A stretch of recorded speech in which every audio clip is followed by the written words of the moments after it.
Dual processing theory. একই তথ্য আমাদের মস্তিষ্ক দুইভাবে প্রক্রিয়াকরণ সম্পন্ন করে। একটি হলো স্মৃতি সংরক্ষণ, অন্যটি তাৎক্ষণিক বিশ্লেষণ। যখন স্মৃতি সংরক্ষণ প্রক্রিয়াটি বিশ্লেষণের চেয়ে দ্রুত কাজ করে, তখন সেই আগে দেখেছি এর অনুভূতি তৈরি হয়।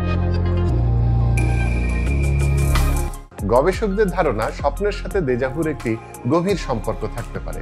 আবার মজার ব্যাপার হলো, আমরা প্রতিদিন যে স্বপ্ন দেখি তার বেশিরভাগই ভুলে যাই, কিন্তু যখন বাস্তব জীবনে কোনো দৃশ্য বা পরিস্থিতি সেই ভুলে যাওয়া স্বপ্নের সাথে মিলে যায়, তখনই দেজাভুর সেই অদ্ভুত অনুভূতি জন্ম নেয়। Cognitive psychologist doctor N A. ক্লেরির গবেষণা বলছে, দেজাভু আসলে মস্তিষ্কের একটি বিশেষ প্রক্রিয়া।